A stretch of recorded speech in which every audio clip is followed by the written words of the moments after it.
ትዝታ ሰላም ብያለሁ።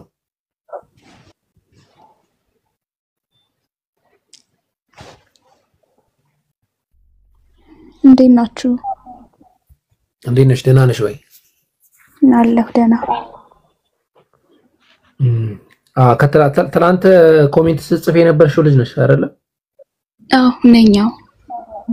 ኦኬ፣ ጥያቄዎች ካሉሽ እንትን ማለት ትችያለሽ።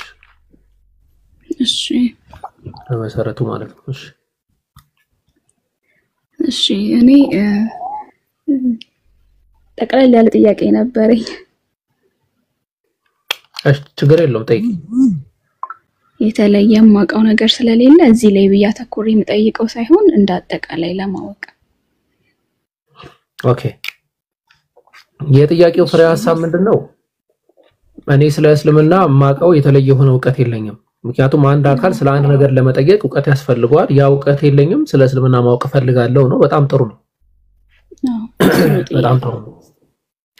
እስልምና ብሎ ማለት ምንድነው ከተባለ እኛ እንደምናምነው ትምህርታችንም እንደሚጀምረው ኢስላም የሚለው ቃል ኦኬ፣ አሁን ነው ለካ ማስታወሰው። ፓወርፖይንት አለኝ ለካ፣ የሚገርም ፓወርፖይንት። አንዴ ልክፈተውና እሱን እያየን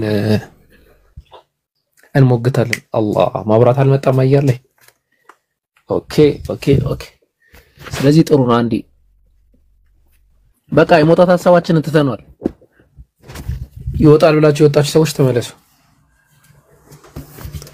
ካንስለናል የመውጣት ሐሳባችንን። ስልኬን ቻርጅ ልሰካና ፕሮግራማችንን እንጀምር።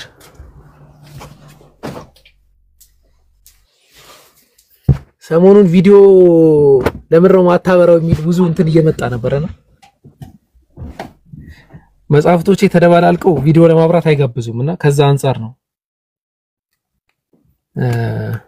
እንትን ያደረኩት። አንዴ እንትኑን እሺ ላብራና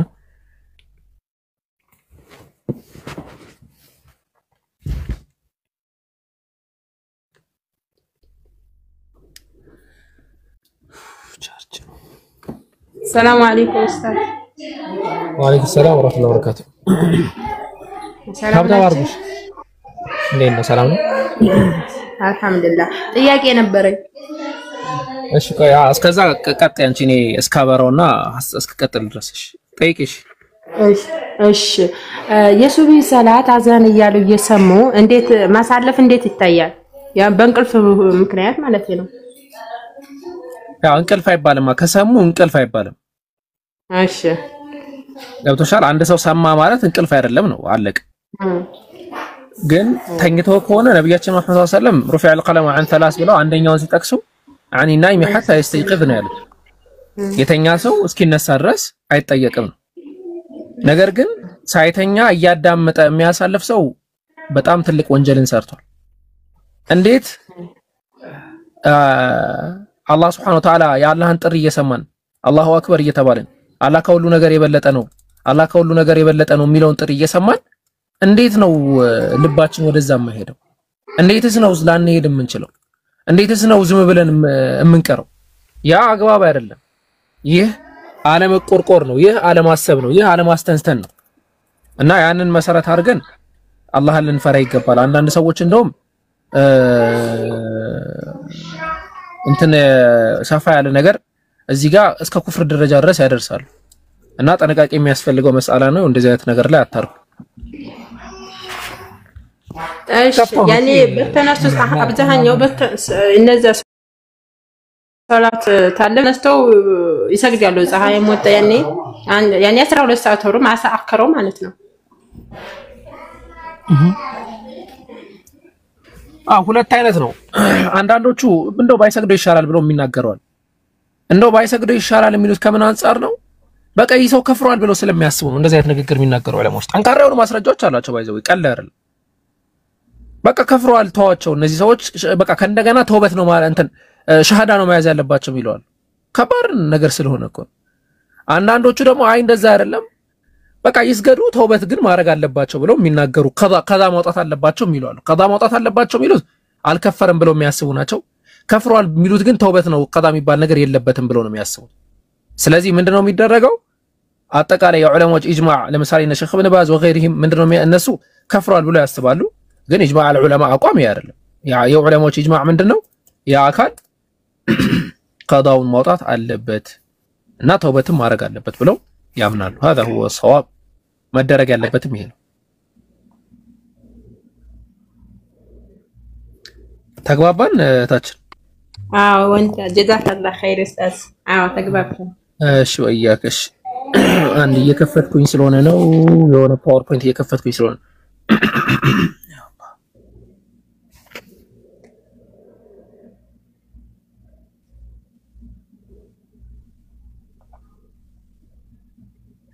እስቲ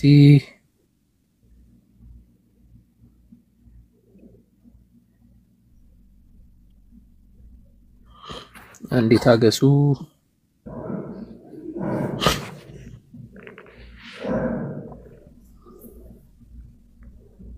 እስከዛ ታብታው 100,000 እናስገባው እንጂ ተቀዛቀዛችሁ።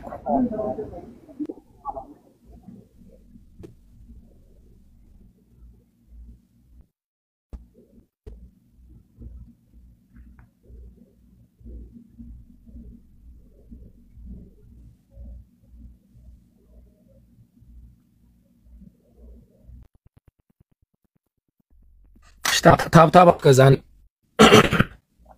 አውድ ማለኝ ቀይር ነው።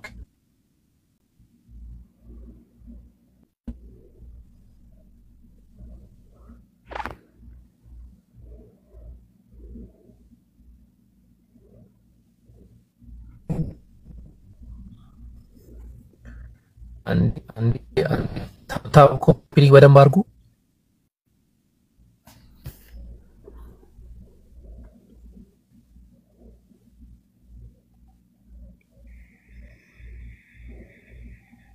ኮሜንት ይዘጋያሉ ኡስታዝ እዝጋ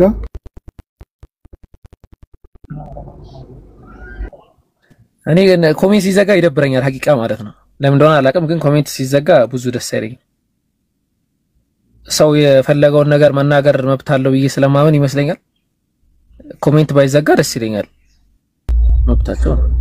ኧረ ችግር የለም እኔ እንትን የሚሉትን ሚዩት አደርጋቸዋለሁ እንትን አይልም። አውና እንትን ሚዩት ደግሞ እንዳታበዙባቸው እሺ። የፈለገ እንትን ቢሆን እንደዚህ ሊትራሊ የሆኑ ስድቦች ምናምን ካላደረጉ በስተቀር ሚዩት ራሱ እንዳታበዙባቸው። አንዳንዴ ምናልባት መማር የሚጠበቅባቸው ልጆች ሳይማሩ እንደሄዱ ማለት ነው። ሚዩት ካደረግናቸው ሳይማሩ ሊሄዱብን ይችላሉ። ከዛ አንፃር ሚዩት ራሱ እንዳታበዙባቸው። የት ነው ያደረኩት በአላህ ያን ፋይል? ኡስታዝ ሚዩት ስናደርጋቸው እኮ እንትን ነው ኮሜንት ብቻ ነው መጻፍ የማይችሉት እንጂ ያዳምጣሉ። ብሎክ ከሆነ ነው ያው ከአንዳንዱ ኮሜንት ካልጻፈ የሚጠንቀው ሰው አለ። አንዳንዱ የሰው ፍጥረት ወይ ሌለ እንትን ነው ይታለ አንዴ እሺ ታገሱ። ኦኬ we are dead ጨረስን ማለት ነው። ይህንን ፋይል እንክፈተው። ኦኬ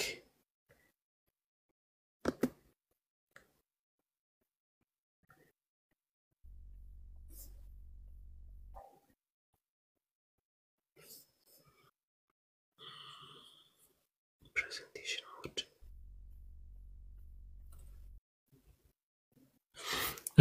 እሺ بسم الله الرحمن الرحيم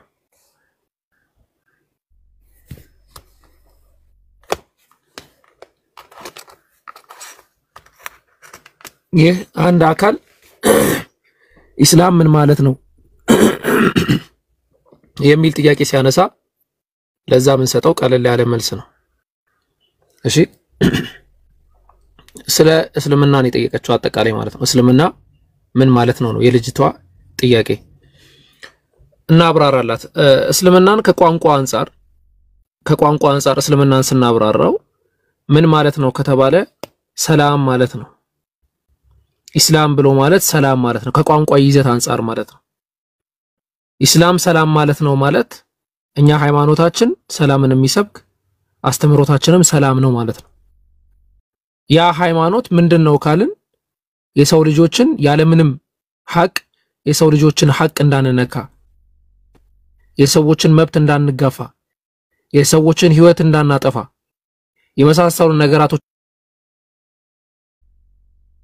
እንዳናረግ የሚከለክለን ነው ሃይማኖቱ ራሱ ማለት ነው ሁላቸውና ሊሳን العرب በተሰኘው መጽሐፋቸው ቮልዩም 7 ገጽ 242 ላይ ይህንን ሐሳብ ያስቀምጣሉ ይህ ቋንቋዊ ይዘቱ ነው ኢስላም ከቋንቋዊ ይዘቱ አንፃር ምን ማለት ነው ቀደም እንዳልኳችሁ አላህን Subhanahu Wa Ta'ala ማምለክ አላህን አንድ አምላክን ምንድነው የሚባለው ሰላም ማለት ነው ከቋንቋዊ ይዘት አንፃር ኦኬ ከሃይማኖታዊ ይዘት አንፃር ኢስላም ማለት ምን ማለት ነው ከተባለ ኢስላም ብሎ ማለት ከሃይማኖታዊ ይዘት አንፃር አላህን Subhanahu Wa Ta'ala ለአላህ Subhanahu Wa Ta'ala እጅ እግር መስጠት ማለት ነው ነብያችን መሐመድ ሰለላሁ ዐለይሂ ወሰለም ያስተማሩን አስተምሮ ነው ኢስላም ብሎ ማለት ለአላህ Subhanahu Wa Ta'ala እጅ እግር መስጠት ነው አሁን ይሄንን ከምን ማስረጃ እንደምሰጣችሁ ላሳያችሁ የሂብሩ እንግሊሽ ሌክሲከን አለ የኦልድ ቴስተመንት ወይም ደግሞ የብሉይ ኪዳን የሂብሩና የእንግሊሽ ሌክሲከን ላይ ብራውን ድራይቨር ብሪንግስ ተብሎ የሚጠራ መጽሐፍ ነው ብራውን ማለት ራሱን የቻለ ምሁር ነው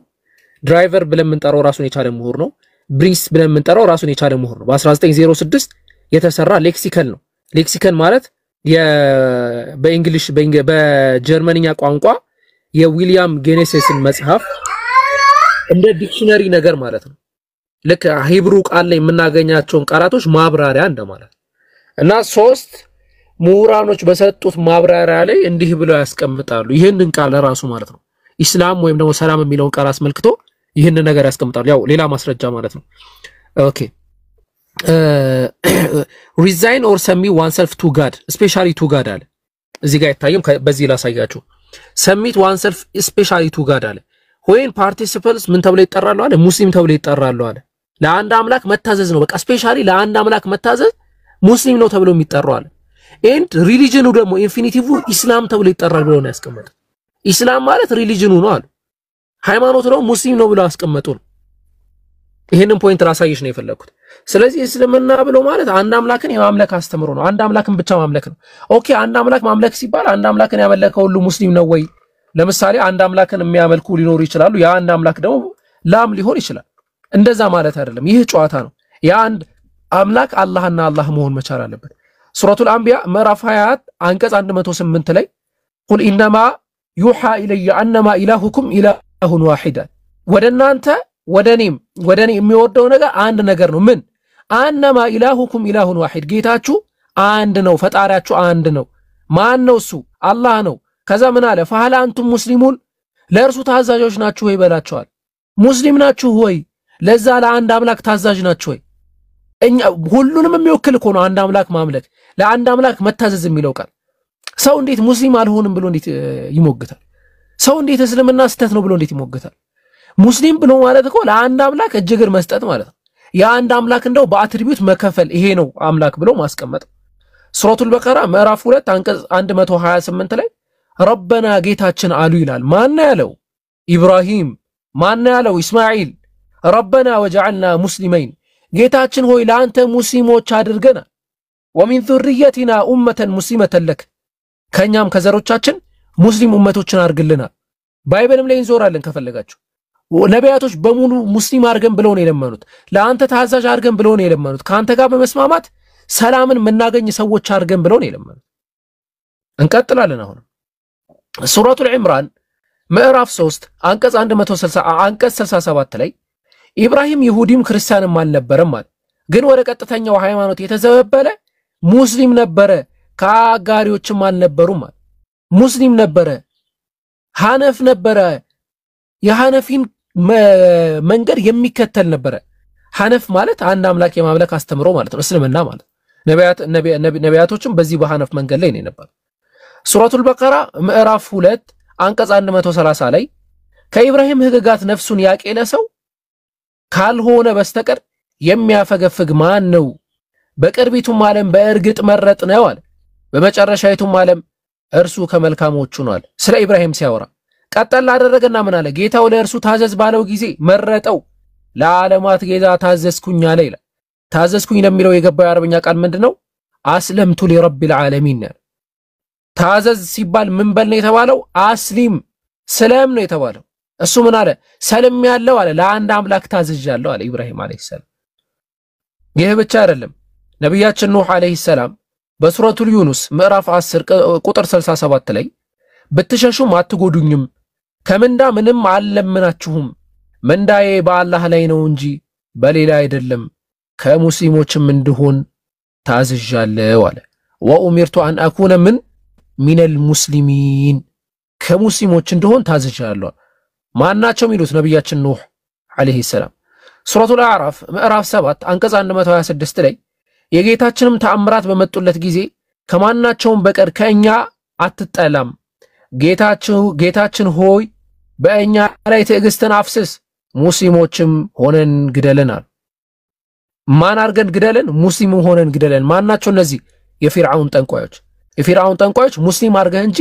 እንዳትገለን ብለው አስቀምጧል ሙሳ ሙስሊም ነበረ ወይ አዎ وقال موسى يا قوم إن كنتم آمنتم بالله فعليه توكلوا إن كنتم مسلمين موسى مالال ህዝቦቼ ሆይ በአላህ አምናችሁ እንደሆነ በእሱ ላይ ተጠጓል ታዛዦችም እንደሆናችሁ በአላህ ላይ ተመኳል ታዛዦች ለሚለው የገባው የአረብኛ ቃል ምንድነው ነው ሙስሊሚን የሚል ነው እና ይሄንን አስመልክቶ በጣም ብዙ አናቅስቶችን ማምጣት ይቻላል እነዚህን አናቅስቶች ስናመጣ ያ ማለት ቁርአን ነው ወይ ማስረጃችሁ ከቁርአን ውጪ ማስረጃ የላችሁም ወይ የሚል ጥያቄ ሊመጣ ይችላል አዎ ጥሩ ነው ጥያቄውን ግን ባውዱና በይዘቱ በመልኩና በፈርጁ ነው ልንመለከተው የሚገባው ምክንያቱም እኛ ሙስሊሞች ነን ሙስሊሞች የምናምነው ቁርአንን ነው አይ ቁርአን ከሱ በፊት ስለነበሩት ቀደምት ነገራቶች እንዴት ይናገራል ከተባለ ሁሉም መለኮታዊ መጻፍት ናቸው ተብለው የሚታሰቡት መጻፍቶች ስለቀደምት አካላት ይናገራል ባይብልንም አስመልክቶ ማለት ነው ባይብልንም ብንመለከት ስለቀደምት መጻፍት ማብራሪያ ይሰጠናል ስለቀደምት ነገራት ንግግርን ይነግረናል ስለዚህ ስለቀደምት ነገር እሱ ባልነበረ ጊዜ መናገር አይችልም አንልም አውራጁ ማን መሆን አለበት አንድ አምላክ መሆን መቻል አለበት አንድ አምላክ ከሆነ አለቀ ከዛ በኋላ ክርክር የለም ስለዚህ የቁርአን አውራጅ ቁርአንን ያወረደው ቁርአንን የተረከልን ማን ነው አንድ አምላክ ነው ወይ ሲባል አላህ እንዲህ ብለ ነገራቸው አንተ ሙሐመድ ሆይ قل نزله الذي يعلم السر في السماوات والارض ያ በሰማይና በምድር ያለው ሚስጥር የሚያቀው ጌታ እርሱ አላህ ነው ያወረደው በላቸዋል ሱብሃንአላህ አላህ እሱ ነው ያወረደው የዓለማትን ሚስጥር የሚያቅ በሰማይ በምድር ያለው ሚስጥር የሚያቅ ምን በላን ምን ጠጣን ስንሳተኛን ስንሳት እንትናልን አይናችን ምን ያህል ጊዜ እርግብግቢት ምንድነው ይባል አዎ ተርገበገበ የሚለውን የሚያቀው ማን ነው አላህ ነው ያ አምላክ አላህ Subhanahu Wa Ta'ala እርሱ ነው የነገረን በላቸው ብሎ ነው ያስቀምጥ እርሱ ነው የነገረን በላቸው ብሎ ነው ያስቀምጥ የነገረው እሱ ነው ብላ ንገራቸው አለው ለነብያቸው ሰላም ማን ነው ይሄንን ነገር የሚያወርድልህ ብለው ሲጠይቋቸው ያ አንድ አምላክ ማን ነው ሱረቱል ሙሐመድ ምዕራፍ 47 ቁጥር 19 ላይ እነሆ ከአላህ ሌላ አምላክ አለመኖሩን ወቀለ ከአላህ ሌላ አምላክ የለም ያ አንድ አምላክ ከርሱ ውጪ ሌላ የማይመለክበት ነው ያ አንድ አምላክ ማን ነው ሁወል ማዕቡድ አልሙአለህ ለማምልኮ የሚገባ ሰዎች ሊያመልኩት የሚገባ አጠቃላይ ውብ የሆኑ ባህሪያትን የተላበሰ አዋቂ የሆነ ዓለም ላይ ያለርሱ ዕውቀት አንዲት ቅጠል የማትወርቅ ዓለም ላይ ያለርሱ ዕውቀት አንዲት ወጀብ የማትሄድ አዋቂ የሆነ ጌታ የምንሰራውን የሚያቅ የምንሰራውን የሚያይ በመንሰራው ልክ በዳዮቹን እንደበደላቸው ጥሩ የሰሩትን እንደ ጥሩ ስራቸው የሚሰጠው ጌታ አላህ Subhanahu Wa Ta'ala ሁወል ሙአለህ አላህ አምላክ ብለን የምንጠራው ማለት ነው ያ አንድ አምላክ አላህ Subhanahu Wa Ta'ala ባህሪያቶች አሉት መሰረቶች አሉት እሱ ራሱን የገለጸበት መንገዶች አሉት ያን ገለጻ ስንመለከት አላህ Subhanahu Wa Ta'ala እንዲህ ብሎ ያስቀምጥልናል ሁወላህ እርሱ አላህ ነው አለ አደም አርጋችሁ አዳምጡ እርሱ ማን ነው አላህ ነው ማን ነው ላ ኢላሃ ኢላሁ ከርሱ ውጪ ሌላ አካል ያሌለ ከርሱ ውጪ የማይመለክ ለማምለክ ምናመልከው እርሱም ብቻ የሆነ አምላክ ማን ነው እሱ አምላክ አልመሊክ ንጉስ ነው አላህ Subhanahu Wa Ta'ala የስልጣኑ ባለቤት ነው የተቀደሰ ነው ያ አንድ አምላክ ኃያል ነው አዚዝ ነው ኃይል ያላቸው ሰዎች የሚጠጉበት ነው የሚመኩበት ነው ጀባር ነው ያ አንድ አምላክ በባህሪያቶቹ ደግሞ እኛ ላይ ባህሪያቶቹን የሚያንጸባርቅ ነው እንዲህ ነኝ እንደዚያ ነኝ ብሎ ባህሪያቶቹን የሚነግረን ነው ያ አንድ አምላክ አዚዝ አልሐኪም ጥበበኛ የሆነ አምላክ ነው አላህ Subhanahu Wa Ta'ala እና ያን አስመልክቶ እኛ ሙስሊሞች እስልምና ምን እንደሆነ አስረድቼሻለሁ ከዛ ደግሞ አላህ Subhanahu Wa Ta'ala ማን እንደሆነ ምን እንደሆነ ማስረድቼሻለሁ እሱ ላይ ሁለተኛም ሶስተኛም አምላክ እማንደብልበት ነው ማለት ነው ሶስተኛ ነብያችን መሐመድ ሰለላሁ ዐለይሂ ወሰለም ናቸው ይመጡት ነብያችን መሐመድ ሰለላሁ ዐለይሂ ወሰለም ማን ናቸው እርሳቸውስ ማን ናቸው ሲባል ስማቸው ራሱ የሚናገር ነው እስቲ ሪፈር አድርጉ ክርስቲያኖች መሐመድ ማለት ምን ማለት ነው መሐመድ ማለት አብዝቶ የሚመሰገን አካል ምስጉንነቱ የበዛለት አካል ነው በሁሉ ነገራቸው ምስጉን ነበሩ ስማቸው መሐመድ ነው አመስጋኝ ነበሩ ስማቸው አህመድ ነው ውሸት የሚባልን ጣዖት አምልኮን በአላህ ላይ መካርን ያስወገዱ ነው ስማቸው ማሂ ነው ማሂ ማለት ውሸትን አስወግሮ እውነትን የሚያመጣ አካል ማለት ነብያችን መሐመድ ሰለላሁ ዐለይሂ ወሰለም ባህሪያቶቻቸውን እስቲ ነብዩ ማን ናቸው ባህሪያታቸውን ግለጹ አላህ ይንገረን ሱረቱ ተውባ ምዕራፍ 9 ቁጥር 128 ላይ ከጎሳችሁ የሆነ ችግራችሁ በእርሱ ላይ ጽኑ የሆነ በእናንተም ላይ እምነት ላይ የሚጓጓ በምእመናን ላይ ሩህሩህ አዛኝ የሆነ መልእክተኛ በእርግጥ መጣላችኋል لقد جاءكم رسول من أنفسكم عزيز عليه ما عنتم حريص عليكم بالمؤمنين رؤوف رحيم رؤوفنا رحيم يميلوا يا الله مترياوش ናቸው በርዛ መጠሪያ የተሰየሙ በዛ መጠሪያ ባህሪያታቸው የተንጸባረቀ ነብይን የተላኩልን ለዓለማት እዝነት የነበሩ ነብይ እንስሳቶች መተውሳቸው ጋር ነብዩ መሐመድ ሰለላሁ ዐለይሂ ወሰለም ጋር መተው ምንም ያረጉ ነበር ወቀሳም ያቀርቡባቸው ነብያችን መሐመድ ሰለላሁ ዐለይሂ ወሰለም ነበር በደንብ አድርጎ ያስቀምጣል አላህ Subhanahu Wa Ta'ala ስለ ባህሪያቸው በደንብ አድርጎ አላህ ስለ ባህሪያቸው ይተርክልናል እሳቸው ጦርነት ሄደው ተዋግተው አሸንፈው አንገታቸውን ደፍተው ያለ ኩራት ዝቅ ብለው የሚሄዱ ነበሩ ኩራት ያልነበረባቸው ምድር ላይ ሲኖሩ አላህን ብቻ በማምለክ አላህን ብቻ በማጥራት የኖሩ ናቸው ነብዩ መሐመድ ሰለላሁ ዐለይሂ ወሰለም 64 ዓመት በምድር ላይ ኖሩ 40 ዓመቱን ከነብይነት በፊት በእስልምና መንገድ ላይ ሙስሊም ሆኖ የቆዩ ከዛ ከ40 ዓመት በኋላ በነበራቸው ሂደት ላይ ቁርአንን ባለ 23 ዓመታት ተቀበለው ያንን ያስተማሩ ዓለም ላይ በእስልምና የሚነሳ ማንኛውንም ጥያቄ መልስ ይሰጡ ነብያችን መሐመድ ሰለላሁ ዐለይሂ ወሰለም ዓለም ላይ ያሉ ችግሮች መፍትሄ ያመጡ ነብያችን መሐመድ ሰለላሁ ዐለይሂ ወሰለም ያንንም ማስመልክቶ ደግሞ እንዲህ ደግሞ ስንላችሁ ምን እንዳታስቡ መሰላችሁ ነብዩ መሐመድ ሰለላሁ ዐለይሂ ወሰለም በቃ አንድ ደካማ ሰው ናቸው ደግሞ ብላችሁ እንዳታስቡ የጀግኖች ጀግና ነበሩ በውጊያ ቦታ ላይ ሙሉ ሰሃቦች ከጀርባቸው ነበር የሚቀመጡት ከጀርባቸው ይደበቁ ነበር ጦርነቱ በሚፋፋም ጊዜ ያን ያህል ደረጃ ጠንካራ ነበሩ ያን ያህል ደረጃ አዛኝ ነበሩ ያንን ሁሉ ሀገረ መንግስት ሲያስተዳድሩ በጣም ረጅም ጊዜ ሲያስተዳድሩ ሚታረገ ባክ ያንን ምድር ሲያስተዳድሩ ኩራት ግን አልያዛቸው ነበር ወርደው አንዲትን ህፃት አንቺ ሴት ሆይ አንቺ ልጅ የሆነ ጊዜ ወፊ እግሯ ተሰብሯል ብለሽኝ ነበር እንዴት ና ተሻላት ወይ ብለው የሚጠይቁ ነብይ ናቸው መሐመድ ሰለላሁ ዐለይሂ ወሰለም እንግዲህ በሀገራችን መንግስቶች ወይ ደግሞ በመታቋቸው መሪዎች እንዳዳኟቸው የዚህን ያህል ደረጃም ነበሩ በዛን ያህል ደረጃ ደግሞ ጠንካራም ኃይለኛም ነበሩ ነብያችን መሐመድ ሰለላሁ ዐለይሂ ወሰለም ማለት ነው ዊልዶራንት ሂስትሪ ኦፍ ፌዝ በሚለው መጽሐፉ ላይ እንዲህ አይነት ነገር ያስነብበናል በጣም በቃ አይምሮዬን ነው የሳበኝ ይዤው ስለነበረ ነው አረቦች ይላል በጣም ኢሊትሬት ነበሩ አለ ኢሊትሬት ነበሩ ምንም የማያውቁ ማንበብ መጻፍ የማይችሉ ነበሩ አለ ነብዩ መሐመድ ሰለላሁ ዐለይሂ ወሰለም ኢሊትሬት ነበሩ ማንበብ መጻፍ አይችሉም ነበር አያነቡም አይጽፉም እና ማንበብና መጻፍ አለመቻላቸው ግን አለ ለዓለም በጣም ወሳኝ የሚባለውን መጽሐፍ ቁርአንን ከማበርከት ወደ ኋላ አላረጋቸውም በዛ ምድር ላይ አረቦች በጣም በቃ ደካማ የነበሩ ማህበረሰቦች ናቸው በረሃ ላይ የነበሩ ናቸው ድሆች ናቸው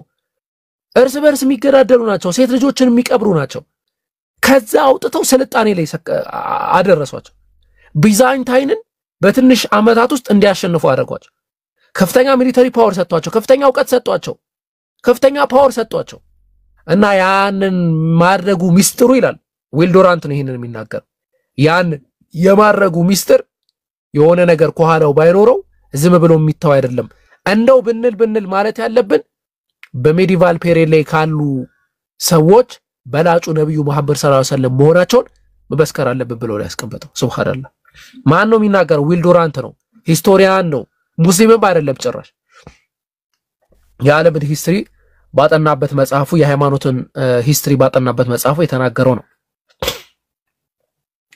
እሺ እኚህ ነብዩ መሐመድ ሰለላሁ ዐለይሂ ወሰለም እስቲ ቁርአን ላይ አንዳንድ የተገለጹ ነገራቶችን እንመልከት ሱረቱል ሙናፊቁን ምዕራፍ 63 ቁጥር 1 አላህ እንዲህ ይላል إذا جاءك المنافقون قالوا نشهد إنك لرسول الله والله يعلم إنك لرسوله والله يشهد إن المنافقين لكاذبون منافقان በመጡ ጊዜ አንተ ያላህ መልእክተኛ መሆንህን በእርግጥ ምለን እንመሰክራለን ይሉሃል አለ አላህ አላህም አንተ በእርግጥ መልእክተኛው መሆንህን ያውቃል ያላህ መልእክተኛ ናቸው ያላህ Subhanahu Wa Ta'ala መልእክት ይዘው የመጡ ናቸው ማናቸው አሁንም ሱረቱ አሊ ኢምራን ምዕራፍ 3 አንቀጽ 164 ላይ አላህ በመእመናኖች ላይ ከጎሳቸው የሆነ በእነርሱ ላይ አንቀጾችን የሚያነብ የሚጠራቸው መጽሐፍና ጥበብን የሚያስተምራቸው የሆነን መልእክተኛ በውስጣቸው በላከ ጊዜ ይላል لقد من الله على المؤمنين إذ بعث فيهم رسولا من أنفسهم كناس የሆነ መልእክተኛ يتلو عليهم آياته ያላህን አንቀጾች የሚያነብላቸው ويزكيهم የሚያጠራቸው ويعلمهم الكتاب والحكمة መጽሐፍንና ጥበብን የሚያስተምራቸው وإن كانوا من قبل لفي ضلال مبين ከሳቸው በፊት ግን ግልጽ የሆነ ጥመት ላይ ነበሩ ብለው ነው የሚያስቀምጡት ነብያችን መሐመድ ሰለላሁ ዐለይሂ ወሰለም እኚህ ነብይ ለማን ነው የተላኩት ለጎሳ ነው ወይ የተላኩት ለሆነ ሀገር ነው ወይ የተላኩት ሱረቱ ሰባ ምዕራፍ 34 ቁጥር 28 ላይ አንተም ለሰዎች ሁሉ በመላ አብሳሪ አስፈራሪ አድርገን ቢሆን እንጂ አላክንህም ይላል አላህ Subhanahu Wa Ta'ala وما أرسلناك إلا كافة للناس كافة ጠቅላይ የሆነች ቃል ለሁሉም ሰው ነው የላክንህ ነብያችን መሐመድ ሰለላሁ ዐለይሂ ወሰለም በሐዲስ ላይ ከሌሎች አንቢያዎች በብዙ ነገር ተለይቻለሁ ከዛ መካከል ለዓለማት ነው የተላኩት ብለው ነው ያስቀመጡት እኚህ ነብይ ማካነ ሙሐመዱን አባ አሐድ ሚን ሪጃሊኩም ወላኪን ረሱላህ ያላህ መልእክተኛ ነበሩ ወኻተመ ነብይን የነቢያትን መደምደሚያ ነበሩ ይሄ ነበረ ስማቸው ማንነታቸው ማለት ነው ህይወታቸውን ስንመለከት በህይወታቸው ሲኖሩ በጣም ቀለል ያለ ህይወትን የኖሩ የተካበደ ህይወትን ያልኖሩ የሆነ ጊዜ አላህ ሀብት ሲሰጣቸው አላህ የሆነ ነገር ሲሰጣቸው በጊዜው 100 ግመልን አንስተው ሰደቃ ሰጡት አንዱ ሄደና አንተ ያላህ መልእክተኛ ነህ ይሁዲ ነው ሰደቃ ስጠኝ አሉት በቃ ቸግሮኛል የሆነ ነገር ስጠኝ አላቸው 100 ግመል አንስተው ሰጡት ደነገጠ አረ ህዝቦች ያለ ይሄ አካል ነብይ ነው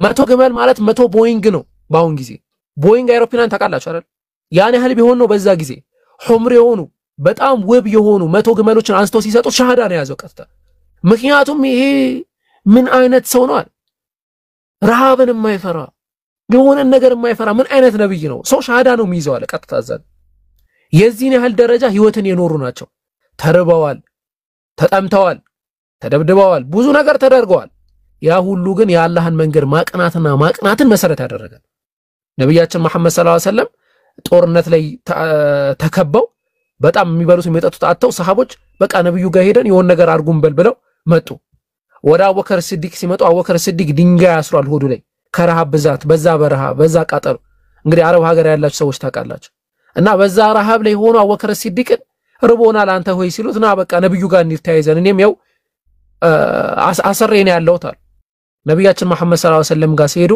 እሳቸው ሁለት ድንጋይ አስረው ነው የጠበቋቸው ተርበው ማለት ነው እሳቸው አንዴ እጃቸውን ከፍ ቢያረጉ እጃቸውን አንዴ ከፍ ቢያረጉ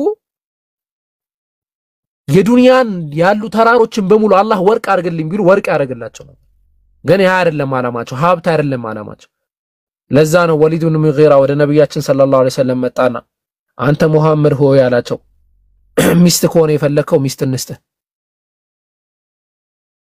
ሀብት ከሆነ የፈለከው ሀብትን እንስተ ወይም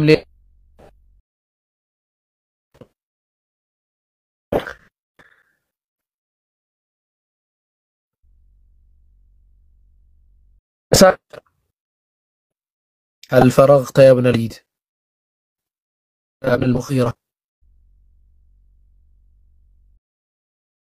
አሁንም ጨረስኩ ያሉት አዎ ጨርሻለሁ አለ ከዚህ በኋላ ተቋጣ ነበር እሺ ከመጀመሪያው ቢጀምርልን አቡል ሙጊራ ብለ ቢጀምርልን እሺ ኦኬ ኢንተርኔት ኔትወርክ ነው አይ ቲንክ ታገሱ እንግዲህ ምንም ማድረግ አይቻልም هل فرغت يا ابن الوليد አሉት يا ابن المغيرة አሉት አንተ የሙጊራ ልጅ ሆይ ጨረስኩ አሉት አዎ አለ ደገሙለት አዎ አለ ሶስተኛም ጊዜ ደገሙለት አዎ አለ ከዛ ለዚህ ተርኪ መንኪ ሆነ የዱንያ ጉዳይ መልስ አይደለም የሰጡት قال بسم الله الرحمن الرحيم በአላህ Subhanahu Wa Ta'ala ስም እጅግ በጣም ሩህሩህ እጅግ በጣም አዛኝ በሆነው حميم تنزيل من الرحمن الرحيم ከዓለማት ጌታ ከአላህ Subhanahu Wa Ta'ala የተወረደ ነው كتاب فصلت آياته قرآنا عربيا لقوم يعلمون ለሚያውቁ ህዝቦች ግልጽ በሆነ አረብኛ የተቀመጠ ነው የተብራራ ነው አለ በሺራን ወነዚራ አስጠንቃቂ ማበሳር የሆነ መልእክተኛ ነኝ ብለህ አላህ ነው እንግዲህ እምቢነግራቸው فاعرض اكثرهم فهم لا يسمعون አብዛኞቹ ግን እምቢ ያሉ አይሰሙም ማለት አይሰሙም وقالوا قلوبنا في أكنة مما تدعونا إليه وفي آذاننا وقر ومن بيننا وبينك حجاب فاعمل إننا عاملون قل إنما أنا بشر مثلكم يوحى إلي أنما إلهكم إله واحد فاستقيموا إليه واستغفروه وويل للمشركين እና እነዚህ አካላቶች ምንድነው የሚሉት ሲባል እኛ እንግዲህ ምጠራን ነገር ግልጹ ነው ምን ነገር ምጠራን ነገር አልተመቸንም ማለት በቃ ልባችን ከንክኖና አልተመቸንም አልፈለግንም وفي آذاننا وقر ጆሮአችንም አይሰማም አንተም በቃ ኦኬ ደንቆሩን ላንተ ስንል በእኛና በአንተ መካከልም ግርዶ አለ ተወናሉ እንደዛ ብለው ይናገራሉ አላህ Subhanahu እንግዲህ አላህ ነው እየተረከ ያለው ግን አስቀመጠላቸው አላህ Subhanahu እነዚህ አካላቶች እስከ ሱረቱል ፉሲለት አንቀጽ 13 ድረስ ነው ነብያችን መሐመድ ሰለላሁ ዐለይሂ ወሰለም ይቀርቡት እና ግልጽ የሆነ ማስጠንቀቂያ ነው የተደረገው በጣም ግልጽ የሆነ ማስጠንቀቂያ ማለት ነው አንቀጽ 13 ላይ አላህ እንዲህ አለ ፈይና አረዱ እምቢኝ ግን ካሉ አለ فقل انذرتكم صاعقة مثل صاعقة عاد وثمود عادنا ثمود ላይ እንደወረደው አይነት አደገኛ ቅጣት አደገኛ መቅሰፍት አስጠነቅቃቸዋለሁ በላቸዋል አላህ Subhanahu እና በዛ ደረጃ ያለፉ ናቸው ነብዩ መሐመድ ሰለላሁ ዐለይሂ ወሰለም እንዳልኩሽ ህይወትን ቀለል አድርገው ነው የኖሩት በጣም ቀለል አድርገው ነው የኖሩት በጣም ማለት ነው ያ ይሄን ያህል ደረጃ የሆነ ሰዓት ይቸገሩ ነበር ሲያገኙ ደግሞ በጣም ሰጪ ነበሩ ሰደቃን ያበረታቱ ነበር ከዛ ውጪ ወደ ኖርማል ላይፋቸው ስንሄድ ነብያችን መሐመድ ሰለላሁ ዐለይሂ ወሰለም ሚስቶች ነበሯቸው እነዛ ሚስቶቻቸውን እያንዳንዱ ሚስቶቻቸውን ያገባው በአላህ Subhanahu Wa Ta'ala መንገድ ለአላህ Subhanahu Wa Ta'ala አስተምሮ ሲባል ነው ኸዲጃ ረዲየላሁ ዐንሃ በጣም ታግዛቸው ነበር በእድሜ ከሳቸው በጣም ትበልጥ ነበር እና በዛ በለጋነት እድሜያቸው ነብዩ መሐመድ ሰለላሁ ዐለይሂ ወሰለም የለጋነት ስሜት ወንድ ልጅ እንግዲህ እንደሚታወቀው ሁሉም የራሱ የሆነ ስሜት አለ በዛ በለጋነት ስሜት ግን ተታለው ወይ ደግሞ ያ ስሜት ኖሯቸው ወይ ደግሞ ያው ስተት አልነበረም ሌላ ሴት አንዲት ምርጥ የሆነች ድንግል የሆነች ሴት ቢያገቡ ችግር አልነበረም ወይ ደግሞ ምርጥ ሴቶችን እንስጥህ ሲሏቸው ሙሽሪኮች እሺ ብለው ተቀብለው ላኢላሃ ኢላላህ ሚለውን ትምህርት ቢያቆሙ ችግር የነበረው ነገር አይደለም በመሰረቱ ስናስበው ማለት ግን ማንንም ያገቡት ሲባል ኸዲጃን ነው ኸዲጃ ረዲየላሁ ዐንሃ ወደሳቸው መጣ አንተን ማግባት ፈልጋለሁ ካንተ ጋር መኖር ፈልጋለሁ ነብያችን መሐመድ ሰለላሁ ዐለይሂ ወሰለም ኦኬ አሉ ለሷ ለኸዲጃ ምህር ሰጠው በጣም ውድ የሚባሉ አይ ቲንክ ወደ 100 ግመል አንዳንዶቹ በወርቅ ደረጃ የተመኑ አሉ ወደ 100 ግመል መህር ሰጥተው ኸዲጃን አገቧት ማለት ከዛ ኸዲጃ ረዲየላሁ ዐንሃ ለሳቸው በጣም የህይወታቸው መሰረት ነበረች በጣም ምርጥ ሚስታቸው ነበረች ሶ ኸዲጃ ረዲየላሁ ዐንሃ ደግሞ ወደ ነብያችን መሐመድ ሰለላሁ ዐለይሂ ወሰለም ላይ ትሞታለች ከትንሽ ጊዜ በኋላ ማለት እሳቸው ስትሞትባቸው ነብያችን መሐመድ ሰለላሁ ዐለይሂ ወሰለም አንዲትም ሴት ጋር አላገቡም ነበር 2 ዓመት ሙሉ አስቡት እንግዲህ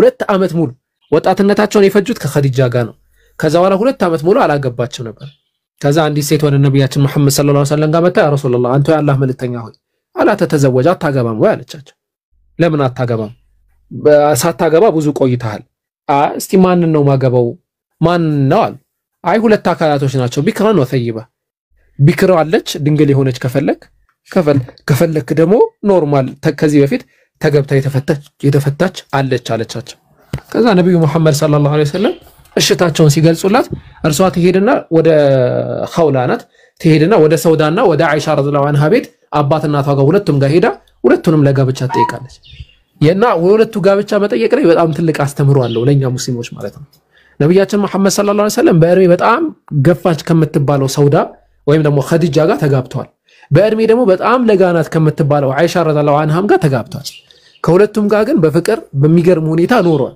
ሶ ህይወታችንን እኛ ከነሱ እንቀስማለን ገብቷቸዋል ነገ ከነገ ወዲያ አንተ ማን እንደሚገጥማ አታውቅም ከገጠመህ ሰው ጋር እንዴት ተስማምተህ መኖር እንደምትችል የሚያስቀምጥ ነው ሶ አይሻ ረዲየላሁ ዐንሃ ያኔ 6 ዓመቷ ነበር ሶ 6 ዓመቷ ላይ ታጨችና ለጋብቻ በዛ እድሜዋ አልደረሰችም ነበር ሶ አንተ ተጠበቀና በ9 ዓመቷ እድሜዋ ሲደርስ በ9 ዓመቷ ከነብያችን መሐመድ ሰለላሁ ዐለይሂ ወሰለም ጋር አብረው መኖር ጀመሩ ጎጆ ቀልሰው ማለት ነው ከዛ በኋላም ብዙ ነብያችን ወሰለም ብዙ ሚስቶችን አግብተዋል እያንዳንዱ ሚስቶቻቸው ግን ያገቧቸው በአላህ Subhanahu Wa Ta'ala ትእዛዝ ፕላስ ኦፍ ዛት ደግሞ ሸሪዓዊ ምክንያት ወይም ደግሞ ዲናዊ ምክንያትን መሰረት ያደረገ ነው እንጂ የፍትወትን ጉዳይ ምናምን እንደዚህ አይነት ነገር የሚያስጨንቃቸው ነብይ አልነበሩም ነብያችን መሐመድ ሰለላሁ ዐለይሂ ወሰለም ልጆች ነበራቸው ወንድ ልጅ ነበራቸው 3 ወንድ ልጆች ነበራቸው ሴቶች ደግሞ ወደ 4 የሚደርሱ ልጆች ነበራቸው ነብያችን መሐመድ ሰለላሁ ዐለይሂ ወሰለም ማለት ነው እና እነዚህ ልጆች አጠቃላይ የሚወለዱላቸው ከነብያችን ሚስቶች መካከል ኸዲጃ ቢንት ኹወይሊድ ከልጅ ኢብራሂምን ነው ያልወለደችው አስለን ከኢብራሂም ከሚባለው ልጃቸው በስተቀር ሌሎችን በሙሉ ወልዳለችዋለች ማርያም አልቅብጥያ ደግሞ ኢብራሂምን ወልዳለች ማለት ነው የመጀመሪያ ልጃቸው ቃሲም ተብሎ የሚጠራ ልጃቸው ነው በመካ የተወለደ ነው የነብያችን መሐመድ ሰለላሁ ዐለይሂ ወሰለም ልጅ ነው ሶ ነብያችን ለዛ ነው አብል ቃሲም ተብሎ በቅጽል ስም ይጠሩ ነበር ነገር ግን ነብያችን መሐመድ ሰለላሁ ዐለይሂ ወሰለም ይህ ልጃቸው የሞተው በጣም በትንሽነቱ ነው ከዛ በኋላ ዘይነብን ነብያችን መሐመድ ሰለላሁ ዐለይሂ ወሰለም ተወለደላቸው ከዛ ሩቅያ ተወለደችላቸው ከዛ ኡም ኩልሱም ተወለደላቸው ከዛ ፋጢማ ተወለደችላቸው እነዚህ በተወሰነ ደረጃ አድገዋል ከዛ በኋላ አብዱላህ የሚባል ልጅ ተወለደላቸው እንዲህ ያሉ ተጠራ አብዱላህም በገና በልጅነቱ ነው የሞተው ኢብራሂም የሚባልም ልጅ ተወልዶላቸው ነበር ኢብራሂምም ገና በልጅነቱ ነበር የሞተው እንደውም ማስተውሳለሁ ብዙ ጊዜ ሐዲሶችን ስቀራ እንደ ደርስ ስንማማድረው በጣም በቃ ከልቤን የሚነኩኝ ሐዲስ የኢብራሂም ጉዳይ ነበርና ኢብራሂም ማለት ነብያችን መሐመድ ሰለላሁ ዐለይሂ ወሰለም ወንድ ልጅ የላቸውም ተብሎ ሰዎች በሚያላግጡባቸው ሰዓት አብተር ነው ዘረ ቆራጣ ሆነ የሚወርሱ የለውም ትምርቱን የሚያስተላልፍለት የለውም በሚልበት ሰዓት አላህ Subhanahu Wa Ta'ala የሰጣቸው ልጅ እና በተወለደ በትንሽ ጊዜው ነው የሞተው ትንሽ ጊዜ በኋላ ነብያችን መሐመድ ሰለላሁ ዐለይሂ ወሰለም እያስተማሩ ባለበት ያ ረሱላህ ኢነ ኢብራሂም ያህተድር አንተ መሐመድ ሆይ ና ኢብራሂም ሞታፋፍ ላይ ነው ያለው ናና ድረስ ተብለው ነብያችን መሐመድ ሰለላሁ ዐለይሂ ወሰለም የተጠሩበት ነውና በእጃቸው የቀበሩት ነው ልጃቸው እና በእጃቸው ቀብረው ነብያችን መሐመድ ሰለላሁ ዐለይሂ ወሰለም ልጃቸውን አንተ ኢብራሂም ሆይ 2 መላእክቶች መጥተው ሲጠይቁ አባቴ አምላክህ ማን ነው ስትባል አላህ ነው ነብይህ ማን ነው ስትባል ደግሞ አባቴ ነው ብለህ ነገራቸው ብለው ይሉ ነበር በአንዳንድ ዘገቦች እንደመጣው ማለት ነው እና ኢነል ቀልበ ላ ያህዘን ወኢነ العين لتدمع وإن على فراقك لإبراهيم لمحزونون ልብም ያዝናል አይንም ያነባል እኛ አንተም በመለየታችን ኢብራሂም በጣም አዝነናል ብለው ነብዩ ሐዘኔታቸውን የገለጹበት ነው ከዛ በኋላ ደግሞ ህይወታቸውን እየቀጠሉበት ነው ማለት ነው እና እንደዛ ነው ይሄ ነብያችን መሐመድ ሰለላሁ ዐለይሂ ወሰለም አጠቃላይ ታሪካቸውን መሰረት ያደረገ ነው። ልጆቻቸውን እንደዚህ ነበሩ ህይወታቸው የኖሩት እንደዚህ ነበረ። ሚስቶቻቸውን ማስመልክቶ ነብያችን መሐመድ ሰለላሁ ዐለይሂ ወሰለም ኸዲጃ ቢንት ኹወይሊድን አስቀምጠዋል። ከዛ በኋላ ሰውዳ ቢንት ዘምዓ አለች። ሰውዳ ቢንት ዘምዓ ተገብታ የተፈታች ናት። ኸዲጃ ቢንት ኹወይሊድ ተገብታ የተፈታች ናት እና ልክ ሰሂህ አልቡኻሪ ሰሂህ ሙስሊም አይ ቲንክ ሰሂህ ሙስሊም ሐዲስ ቁጥር 2436 ላይ የሐዲስ ምናምን ስተት የቁጥር ስተት ኢንኬዝ ልሳሳት እችላለሁ ሪዲንግ ሞር ላይ ስላልሆን ከያለውት ቁጥር ስተቶች ምናምን ከተሳሳትኩኝ ጀስት ያዙና አሳውቁኝ መጨረሻ ላይ እናያቸዋለን። እና ሰሂህ ሙስሊም ሐዲስ ቁጥር 2436 ላይ ነብያችን መሐመድ ሰለላሁ ዐለይሂ ወሰለም አይሻ ረዲየላሁ ዐንሃ በዘገበችው ሐዲስ ላይ لم يتزوج النبي صلى الله عليه وسلم على خديجة حتى مات خديجة እስከምትሞት ጊዜ ቀን ድረስ ነብያችን መሐመድ ሰለላሁ ዐለይሂ ወሰለም እሷ ላይ እንዳላገቡ ተነግሯል። ከዛ በኋላ እሷም ተገብታ የተፈታች ናት እንዳልኩሽ። ከዛ በኋላ ሰውዳ ነብያችን መሐመድ ሰለላሁ ዐለይሂ ወሰለም አስቀምጣ አግብተዋታል። ከዛ በኋላ አይሻ ረዲየላሁ ዐንሃ አለች። ከዛ ደግሞ እንዲህ ያለ ከአይሻ ረዲየላሁ ዐንሃ ቀጥሎ እንዲሁ ያሉ ይቀጥላሉ። እንደዚህ እንትና ኡሙ ሰለማ አለች፣ ሐፍሳ አለች፣ ቢንት ዑመር አልኸጣብ አለች፣ ዘይነብ ቢንት ጀሕሽ አለች ወገይሪህም እንደዚህ ያሉ ብዙ እነ ጁወይሪያ ቢንት አልሐሪስ የመሳሰሉት አሉና እነዚህ ነብያችን መሐመድ ሰለላሁ ዐለይሂ ወሰለም አግብተው በጋብቻ ህይወታቸው ኖረዋል። ያው የጋብቻ ህይወታቸው አስመልክቶ ራሱን የቻለ ትልቅ ትምህርት ነው። ብዙ ሚስት ያገቡበት በጣም የሚገርም ሚስጥራት ምናምን አሉ። ኢንሻአላህ እነሱን ሌላ ጊዜ ሰፋ አድርገን እንመለከተዋለን። በጣም ረጅም ሐሳብ ነው፣ እኔም ደከመኝ። ኦኬ ሳብጀክቲቭ የሆነ ጥያቄ ካለሽ ያነሳናቸው ሐሳብ ላይ ስፔሲፊክሊ ሳብጀክቲቭ ጥያቄዎችን ማንሳት ትችላለሽ። እሺ በደንብ በትኩረት ነበር የሰማሁት። ኦኬ ሳብጀክቲቭ ምናልባት መሰረት ያደረገ እዚህ ቶፒክ ላይ እዚህ ሐሳብ ያልከው ነገር እንደዚህ ነው አልገባኝም ወይ ደግሞ ጥሩ ትክክል አይመስለኝም የምትይው ካለ እሱ ማንሳት ትችላለሽ። ካልሆነ ደግሞ አይቻው አብራቸው አጣጣሚው ልምጣም ደግሞ ከሆነ አይተሻብላልተሽ አጣጣመሽ መምጣት ትችላለሽ። ነው በጣም ጥሩ። ግን ከዛ በፊት አንድ ነገር ልበል። ኦኬ እሺ ናኔ ስለ እስልምና ለማወቅ ስፈልግ ያለ ማንም ተጽዕኖ በራሴ ፍላጎት ነበርና ምናልባት በደንብ መረዳት እንድችል አንተ መጠቁመኝ ማንበብ ያለብኝ መስማት ያለብኝ ነገሮች ካሉ ምክንያቱም በቂ ሆኜ የሆነ ሰዓት አምኜ ወደ አንዱ ብዬ አምኜ እስልምና ላይ ለመግባት ስበቃ ከዚህ ወደዚህ የሚባል ነገር እንዲኖር አልፈልግም። ምክንያቱም አንዱ ነው ልክ ብዬ እንድመጣ ይሄን ትቼ ይሄን የሚሆን ነገር አልፈልግም። ሁሉም ልክ እንዳልሆነ አንዱ ነው ይሄ ነው ልክ ብዬ እንዳምን የምታግዙኝ መጽሐፈኛ ነገር ካለ ሪኮመንድ የምታረጉኝ በራሴ አንብቤ ጥያቄ ሲኖረኝ እንድጠይቅ። ኦኬ እስልምና ላይ ለሚነሱ ጥያቄዎች እኔ በመሰረቱ የኔን መጽሐፍ ሪኮመንድ አደርግሻለሁ። እስልምና ላይ ለሚነሱ ጥያቄዎች ማለት ነው እሰጥሻለሁ፣ ችግር የለውም። ከዛ ውጪ ለጀማሪዎች የሚሆኑ መጽሐፍቶች አሉ። ኡስታዝ አቡ ሃይደር አላህ Subhanahu Wa Ta'ala ይጠብቀው፣ አላህ Subhanahu Wa Ta'ala ስራው ይጠርለትና ኢስላም የሚል መጽሐፍ አለው። ኢስላም የነቢያት ሃይማኖት የሚል መጽሐፍ አለው እና ያንን እነዛን መጽሐፍቶች just contact me በሆነ ሰው አማካኝነት አንቺ ጋር ደርስልሻለሁ። እንዲሁም ሌሎች ብዙ መጽሐፍቶች አሉ። እነዛን መጽሐፍቶች አመበሽ መድረስ የምትችልበት እንትን ይኖራል።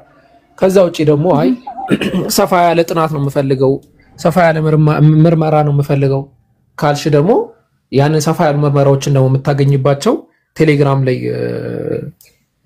ኮንታክት አድርጊኝና ቴሌግራም ኦኬ እንዴት ታረጋለሽ? እስቲ እንትን በቃ እዚሁ ቲክቶክ ላይ ኮንታክት አድርጊኝና ቴሌግራም ላይ ተገናኝተን ትምህርቶችንም የምታገኝበትን መንገድ ጽሁፎችም ብዙ ጽሁፎች አሉ እኛም ጋር እነዛን ጽሁፎች የምታገኝባቸው መንገዶች እንትን እናደርግልሻለን። አላህ Subhanahu Wa Ta'ala ይሄንን የእውቀት የመፈለግን መንገድ ቀለል ያርግልሽ። እንግዲህ ያንን ነው የምመኘው። አመሰግናለሁ። ኦኬ እሺ ኦኬ በውስጥ አስቀምጣለሁ መልእክት። በጣም አመሰግናለሁ። እሺ ችግር የለውም። ሰላም በዳሳ ሰላም ብያለሁ። ሰላም እንደና እኔና ሰላም ነህ? አለን። ኦኬ የተናገርኩት ነገር ላይ ተቃውሞ አለ? አይ እኔ እኮ እንትን ገና አሁን ስለገባው ትንሽ ቆየው እንጂ እኮ የተናገርኩት ነገር ተቃውሞ አለ። አይ የለኝም። ኦኬ እሺ፣ ጥያቄ ትጠይቃለህ?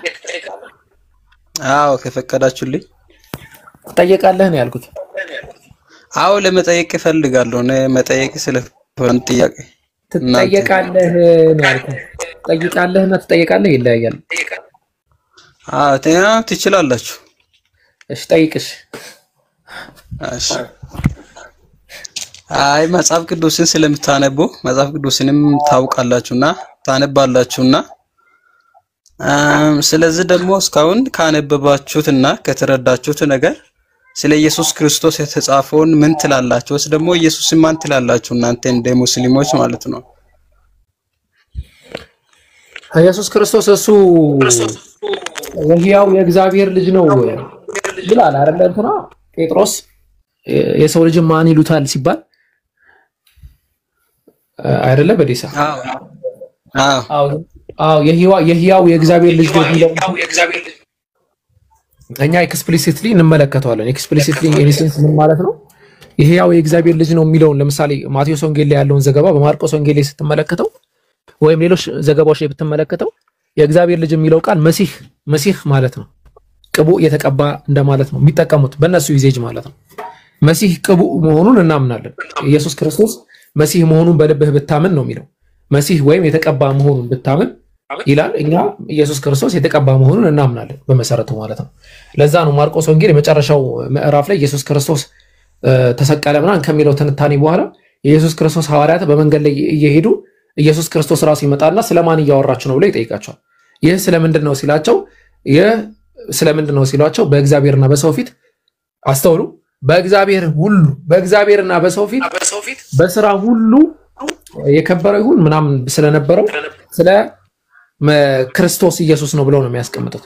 ኢየሱስን ክርስቶስ በሰውና በእግዚአብሔር ፊት ሕያው ስለነበረው ስለ ክርስቶስ ነው ብለው ያስቀምጡለታል። እሱም ያንን ነገር አልነቀፋቸውም።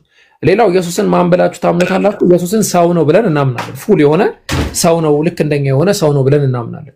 ለዛ ነው የዮሐንስ ወንጌል ምዕራፍ 8 ቁጥር 40 ላይ ኢየሱስ ክርስቶስ ሰው መሆኑን ግልጥ አድርጎ የሚያስቀምጠው። ግልጥ አድርጎ ሲያስቀምጥ ምን ይላል? ከእግዚአብሔር የሰማውን ሰው ልትገሉኝ ትፈልጋላችሁ? አብርሃም እንዲህ አላደረገም ማለት። ከማን የሰማ ነው? ከእግዚአብሔር የሚሰማ ማን ነው? ሰው ነው። ያን ከእግዚአብሔር የሚሰማ ነቢይ ከእግዚአብሔር የሚሰማ አካል ነው ብለን እናምናለን። በተጨማሪም ኢየሱስ ክርስቶስ ነቢይ ነው። ነቢይ ስለነበረው የቀደመው ማርቆስ ጥቅስ ላይ ነቢይ ስለነበረው ነው የሚለው ጥቅሱ። መሲህ ነው።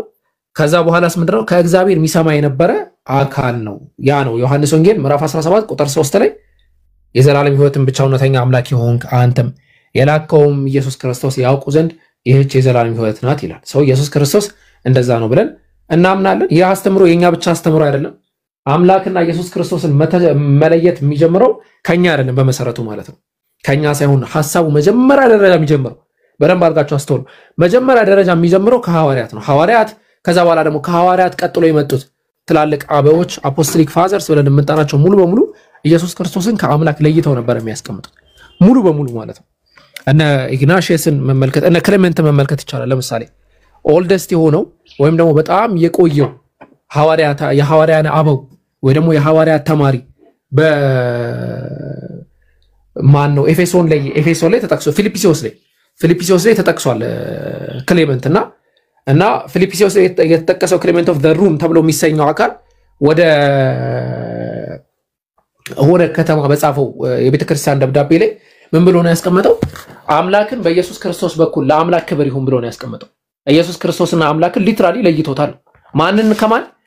አምላክ ከኢየሱስ ክርስቶስ ለይቶ ነው ያስቀመጠው እና ያንን እኛ ሙሉ በሙሉ እንቀበላለን። ከዛ በኋላም ያሉ በጣም ብዙ ሐዋርያና አበው የምንላቸው ከዛ በኋላ ደግሞ ከሐዋርያና አበው ቀጥሎ የመጡ ቸርች ፋዘሮችንም ሁሉንም ማስቀመጥ ይቻላል። በሐሳብ ደረጃ ራሳቸው ኢየሱስ ክርስቶስን አምላክ ለማድረግ ከጣሩት ትንሽ ኤሌት ከሆኑ አካላቶች በተቃራኒ ማለት ነው። ኤሌቶች አሉ እሱን አምላክ ለማድረግ የጣሩ ማለት ነው እና ያንን ነው ምናምነው በደሳ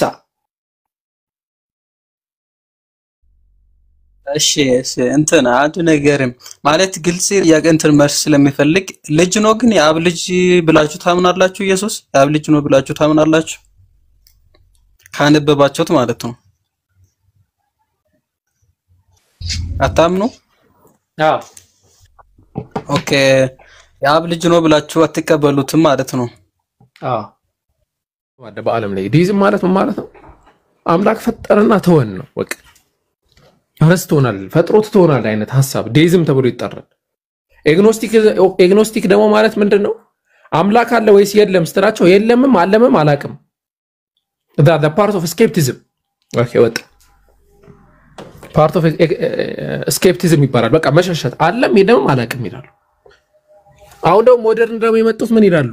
አይ አምላክ የለም ማለት ችግር ስለሆነ በቃ አለም በልና ግን ያ አምላክ ነቢያት ምናምን አይልክም ብለው ያምናሉ። ኤቲዝሞች ደግሞ አሉ። ኤቲዝም አልፎባቸዋል። ኤቲስት ብለን የምንጠራው ማለት ነው ሐሳቡ ኤቲዝም ተብሎ ይጠራል። እነሱ ደግሞ አይ አምላክ ሲጀመር የለም ማለት እና የሁሉም ሙግት ነው በወፍ በረር በአንድ የሚመታው በጣም ቀላል እንትኖች ናቸው። አሁን እንደውም ብዙ ዩኒቨርሲቲ ተማሪዎች በዛ እየተጠቁ ነው እና ብዙ ዩኒቨርሲቲ ተማሪዎች ኮንታክት ያደርጉናል። አንድ ደቂቃ መቆየት አይችሉም ያን ሐሳብ ይዘው በተለይ ኤቲስት ሆነ አንድ ደቂቃ መቆየት አይችልም። ኦኬ እንትን ቢል ጥሩ ነው። ምናልባት ሐሳቡን ስናቀው ገርሞት ይሁን ወይስ ስልክ ገብቶበት ይሁን አልገባኝም። ኦኬ ወደኛ ሐሳብ እንመለስና ሃይማኖት የሚባል ነገር ብዙ ሃይማኖት የሚባል ነገር አለ። አንድ ነገር መብዛቱ ስህተት ነው ያስብለው። ለምሳሌ በእጃችን የያዝነውን ስልክ ሁላችንም እንመልከተው ወይ ሳምሰንግ ነው ወይ አይፎን ነውና የዛ ስልክ 1000 ምናምን በላይ ፌክ የሆኑ ስልኮች ይኖራሉ። ሃይ ኮፒ ሆነ ይኖራል፣ በሎ ደረጃ ሊኖር ይችላል፣ ምንም የማይገናኝ ከሱ ጋር በእንትን ደረጃ በቃ አይፎን ነው ተብሎ የሚሸጥ የአሸን ፌክ ስልክ ይኖራል። ብዙ ፌክ ስልክ አለ ማለት ይሄ ስልኩ ሲጀመር ውሸት ነው ያስብል በመሰረቱ ማለት ሳይ ብዙ ሃይማኖት ስላለ ሃይማኖት ውሸት ነው ልንል አንችልም። ይሄ ቤዙ ራሱ ስህተት ነው እና ሃስቲ ጀነራላይዜሽን ተብሎ ይጠራል። ሃስቲ ጀነራላይዜሽን ማለት ነው ለምሳሌ እዚህ ጋር አበበ የሚባል ግለሰብ ይገባል።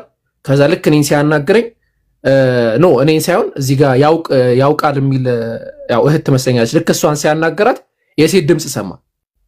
አስቡት እንዴ ምናምን አለና ዘይነብ ዘይነብ ነው የሚለው ዘይነብንም አናገራት የሴት ድምጽ ሰማ።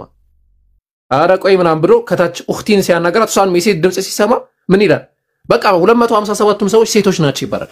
ታስ ሃስቲ ጀነራላይዜሽን ስህተት ነው። እንደዛ አይደረግም። ሃስቲ ጀነራላይዜሽን ይባላል እና ሃይማኖት መብዛቱ አንዱን ስህተት በቃ ሃይማኖት የሚባለው ነገር ስህተት ነው አያስፈልም። ያ የመጀመሪያው ፖይንት ነው። የሁለተኛው ደግሞ ሎጂክ ምንድነው? የሁለተኛው ጥያቄ ሞር ጥሩ ነው። አምላክ እንዴት ያረጋቸዋል? ስለ ሃይማኖት ያልሰሙትን ሰዎች አላህ ግልጽ አድርጎ አስቀምጦልናል። ወማ ካን አላህ Subhanahu Wa Ta'ala እነዛን የአላህን Subhanahu Wa Ta'ala ማስረጃ ያልመጣላቸውን ሰዎች ወማ ኩና ሙዐዚቢና ሐታ ነብዐሰ ረሱል መልእክተኛ እስክልክ ድረስ ቀጮች አልነበርን ብሎን አላህ የሚያስቀምጥ። እሱ ብቻ አይደለም አላህ Subhanahu Wa Ta'ala በግልጽ እንደተናገረው ወመን ይሸቂቅ الرسول من بعد ما تبين له الهدى ያ ቀጥተኛው መንገድ ግልጽ ከሆነለት በኋላ ነብዩ መሐመድ ሰለላሁ ዐለይሂ ወሰለም መንገድን እምቢኝ የሚል አካል ብሎ ነው ያስቀምጥ። መሰረቱ ቀጥተኛው መንገድ ግልጽ እንዲሆንልን ነው። ወማ ካን አላሁ ሊዩዲለ ቀውመን بعد إذ هداهم አላህ Subhanahu Wa Ta'ala ሰዎችን ጥመት ላይ አይተዋቸው ከመራቸው እስኪ አላህ Subhanahu Wa Ta'ala አንድን ህዝቦች ሳይመራቸው ጥመት ላይ አይተዋቸው ብሎ ነው ያስቀምጥ። ስለዚህ እኛ ሙስሊሞች አንድ ሰው ባላወቀው ነገር ይጠይቃል ብለን አናስብም። እንዴት ነው የሚሆነው ከተባለ አምላክ ፍትሃዊ ነው። እኛ በአይምሮአችን ከሳልነው በላይ ፍትሃዊ ነው። በአይምሮአችን ከሳልነው በላይ ሐሳቢ ነው። በአይምሮአችን ከሳልነው በላይ ለኛ የሚቆረቆር ነው። የኛ ስራ አይደለም ነው በቃ እንደማይቀጣ ተናግሯል። አሁን እሺ እንዴት ነው የሚሆነው? የኛ ስራ አይደለም። እንዴት እንደሚሆን ነገ የቂያማ ቀን አላህ በራሱ ፍርድ የጀነት ሰዎችን የጀነት የጀሃነም ሰዎችን የጀሃነም ይከታቸዋል። ነገር ግን ወላ ይظلمون ፈቲራ የሚለው ቃል በአሁኑ ትርጓሜ ላይ ስንወስደው ብዙ የአማርኛ ትርጓሜዎች የጎመን ዘር ብለው ይተረጉሙታል። ምክንያቱም ፈቲራ የምትለው ቃል በጣም ትንሽ ናት። በጣም ትንሽ የሆነ ቅንጣትን ለማሳየት ነው የምትሞክረው። ሞደርን የቁርአንና የሳይንስ ስኮላሮች ፈቲራ ስለሚለው ቃል ሰፋ ያለ ማብራሪያ ሲሰጡ እንዲህ ብለው ያስቀምጣሉ። ዓለም ላይ በጣም ትንሽ ነገር ተብሎ የሚታሰበው እስከሆነ ጊዜ ጀምሮ አተም ይባል ነገር ነበር። አተም ወይም ደግሞ የሆነ ቁስ ብለን የምንጠራው ነገር የአንድ ነገር ሲምፕለስቱ አተም ነው ተብሎ ይታሰብ ነበር። እነ ዲሞክራተስ ሌሎችም የሚሄዱት ማለት ነው። ከዛ ደግሞ እንደዛ አይደለም አተም ዲቪዚብል ናቸው የሚለው የአርስቶትል ሐሳብ መጣ። አተም የሚባለው ነገር ራሱ ወደ ብዙ ነገር የሚሰባበር ነው። ከዛ አተም ወደ ምንድነው የሚሰባበረው ሲባል ሰባቶሚክ ፓርቲክል የሚባሉ ነገራቶች አሉ። ፕሮቶን፣ ኒውትሮን እና ኤሌክትሮን የሚባሉ ነገራቶች አሉ ተባለ። ከዛ ነው እነሱ ብቻ አይደለም አሁን እነሱ ኳርክ ደግሞ ወደሚባል ትንሽ ነገር ተቀይሯል ተባለ ከዛ ከትንሽ ጊዜ ጥናት በኋላ ደግሞ ነው ስትሪንግ የሚባል ነገር መጥቷል ተባለ ስትሪንግ ማለት ሐሳቡን ላስቀምጥላችሁ በአይናችን ልናየው የማንችል በጣም ቅንጣት ነው ልክ ይሄን ስልክ የእጃችሁን ስልክ ስታዩት የእጃችሁ ስልክ የተሰራው ከአተም ነው ያ አተም ሰባቶሚክ ፓርቲክል አለው ያ ሰባቶሚክ ፓርቲክል ከኳርክ ነው ኳርኩ ደግሞ ስትሪንግ አለው በጣም ትንሽ ነው ዓለማችን ላይ ያለ አሁን ላይ በተደረሰው ጥናት ዓለማችን ላይ ያለው ትንሹ ነገር ስትሪንግ ተብሎ የሚጠራው ነገር እና ፈቲራ የሚለው ቃል ፈቲር ማለት ልክ ፈተራ ሲባል አንድ አካል የሆነ ነገር ልክ መፈተል በሚባለው ኮንሴፕት ይመጣል በአረብኛው ቃል ማለት ነው ልክ ይሄ ጨርቅ ነገር አንስታችሁ ነው የሆነ ምንድነው እንደ ገመድ ነገር አንስታችሁ ግመድ መፍተል ታውቃላችሁ ወይ ደግሞ ድሮ ምናልባት ሴቶች የምታስተውሱ ከሆነ እንትን ሲሰሩ የሩዝ የሆነ ከላይ ያለ እንትን አለና ይፈተላል ለማንሳት ስትሞክሩ መፍተል ሐሳቡን ከተረዳችሁ ማለት ነው እና ስትሪንግ እንደዚህ አይነት ኮንሴፕት አለው የልክ የዛ አይነት የጨርቅ ኮንሴፕት አለውና ከዛ ጋር ገናኝተው ያን ያህል አላህ Subhanahu Wa Ta'ala አይበድልም ማለት ነው ብሎ ያስቀምጣሉ ዑለማዎች እና ያን ያህል የማይበድል አካል ጋር ስለሆነ ያለው ብዙ መጨነቅ አያስፈልገንም ለማለት ነው ልጁም ወጥቷል ስሰባውም አልገባም ኢንሻአላህ ያ ጥያቄ ያለው ሰው ካለ ይቀጥል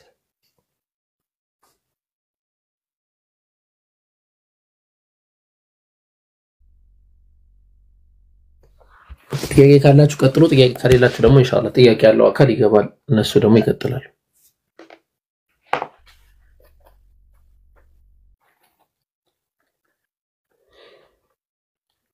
ጥያቄ ያላቸውን አካላቶች ኢንሻአላህ አስገቧቸው እሺ ቦታ ልቀቁና እስቲ ያላችሁ ጥያቄ የላችሁ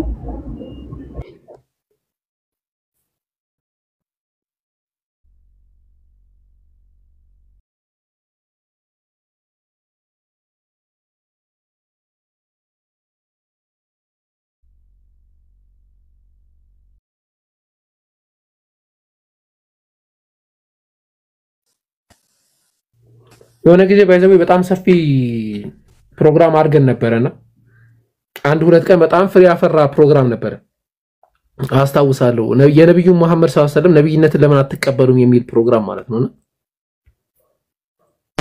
ያልገባ ክርስቲያን የለም ያልሞከሩት ሙከራ የለም የነብዩን መሐመድ ሰለላሁ ዐለይሂ ወሰለም ነብይነት ላለመቀበል የሚያበቃ አንድ ምክንያት ነው ሊገኝ አልቻለም እና እንሄድባቸዋለን ሰሞኑን የምትመለከቷቸው ፕሮግራሞች ይዘታቸው እንደዛ ነው የሚሆነው ለምን አልሰለማችሁም የሚሉ ይዘቶች ጠንካራ ናቸው ቀላል አይደሉም ሰፊ ጥናት ተደርጎባቸው ወደ ሚዲያ እንዲመጡ ተደረገ ኦኬ ኢኽላስ ወላሽ አትሰሚም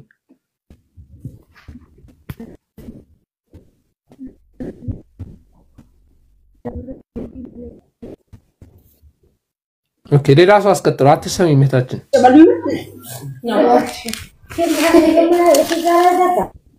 አራይ በጣም ስቃደ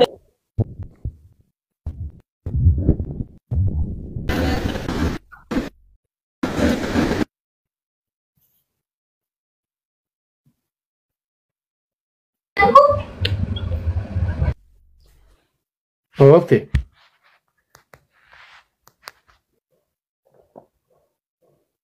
እንደዚህ አጀስት እናርገውና ጥያቄ ያለው ሰው ካለ ይግባ ወገኖች ደግሞ ካላችሁ ለዚህ ጥያቄ መልስ አስቀምጡልን ኦኬ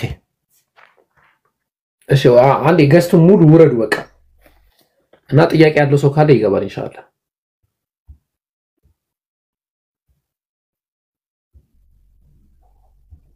ቁርስና ምሳዬ ነው አንድ ላይ መበላው እንብላ ይሉኛል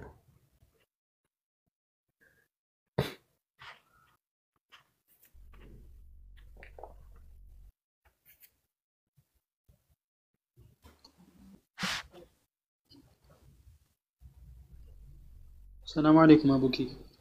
وعليكم السلام ورحمة الله وبركاته. عندي ጥያቄ ነበረኝ ብዙ ጊዜ ዛኛው ግን ጥያቄ ያነሳል ቁርአን በሱረቱል ቀለም አንቀጽ 13 ላይ መሰለኝ ከዚህ በኋላ ዘኒ ምን አትታዘዝ ወይም ቃሉ ለመጥራት ይከብዳል ዲቃላንም አትታዘዝ የሚለውን እንዴት ፈጣሪ በተግባሩ ላይ ማተኮር ያለበት በእንትኑ ላይ ያተኮራል ይላሉ። ይሄን እንዴት ታያለ? ኦኬ ዘኒ ማለት ነው ቃሉን መጥራት እንትና አይደለም። እሺ ኔጌቲቭ ቃል አይደለም። ዲቃላ ማለት ኔጌቲቭ ቃል አይደለም። ኔጌቲቭ የሚሆነው የአረብኛው አሪፍ ቃል ነው፣ ግን አማርኛ ላይ ሲተረጉሙት አይ አማርኛውም ቢሆን ነው ዲቃላ የሚለውም ቃል ኔጌቲቭ ቃል አይደለም። ለምን እንደሆነ ላስረዳችሁ። መጀመሪያ ደረጃ መዳቀል ብሎ ማለት እንግሊዘኛው ላይ ኢሌጋል ብሎታል። የሆነ ትንሽ ደስ ይላል ቃሉ። ችግር የለውም ነው የምለው። የአማርኛውንም ቆይ እንትን ልቀጥልልህ፣ አዳምጠኝማ።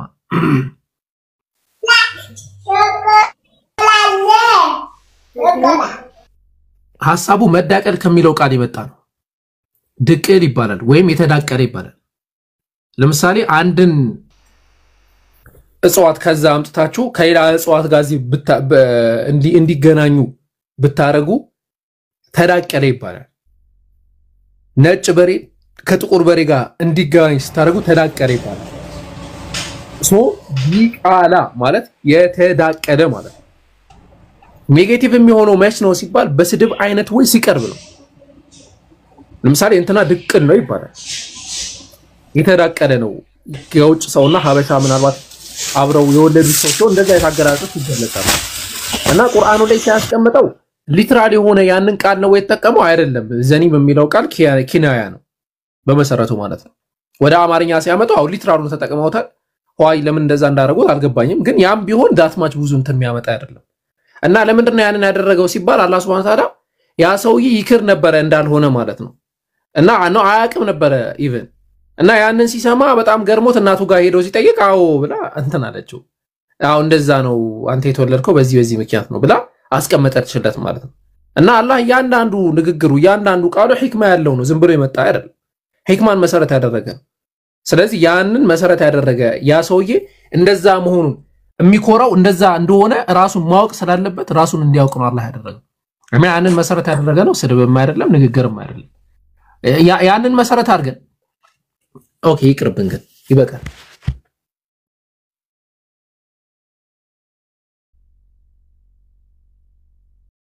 ተረዳኸኝ ሀቢቢ? ተረድቻለሁ። አንዳንድ ትርጉም ላይ እርባነ ቢስ የሚሉም አሉ፣ ሸረኛ የሚሉም አሉ።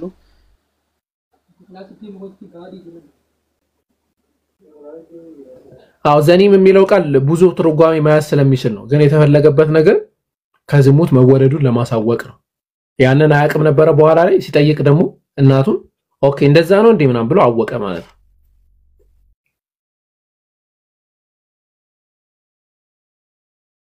ሹክራን አቡቲ።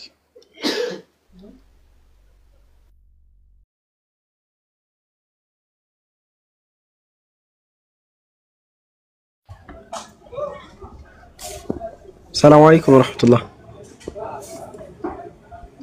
ወአለይኩም ሰላም ወራህመቱላህ ወበረካቱ። ልጠይቅ ኡስታዝ? ትችላለህ። አይ በሰላት ዙሪያ ነውና ሰላት ላይ መቼ ነው? ትላንት ነው እየሰገድን ኢማሙ ተሳስቶ ማለትም ሁለተኛ ረካ ላይ ደርሰን ኢማሙ ደግሞ ተሳስቶ 5 ነበር የሰገደው። እኛ ደግሞ 4 ሞላ ብለን ከኢማሙ እኩል አሰላምተን ነበር ከስጁደ ሰዊ ጋር ማለት ነው። እንዴት ነው እኮ አላወቃችሁም? ከሱ ጋር 5ቱን ሰገዳችሁ ነው? አይ እኛ 4 ነው የሰገድነው። ሁለተኛ ላይ ነበር አይደረስነው፣ ግን አንድ መጨመር ነበረብን ወይ የሚለው ነው።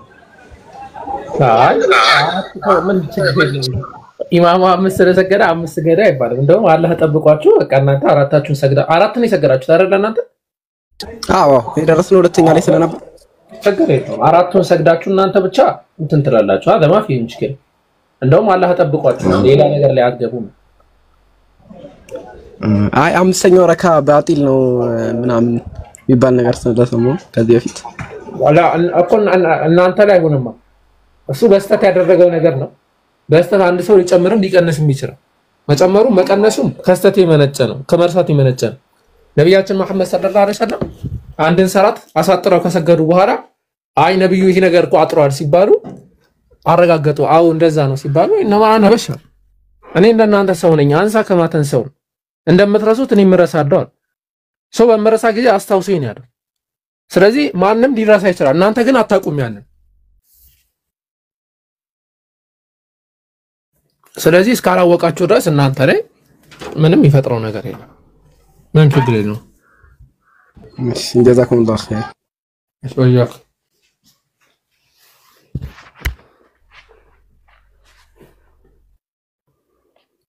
እሺ السلام عليكم ورحمة الله. وعليكم السلام ورحمة الله وبركاته. سلام. الحمد لله لله. الحمد لله. لأني قرآن لنا يعني سورة الفرقان قطر 31 درا الله أبرار الله. እሺ ቢቻል ብታነብልኝ ደስ ይለኛል። ወይ ደግሞ ሐሳቡን ብነግረኝ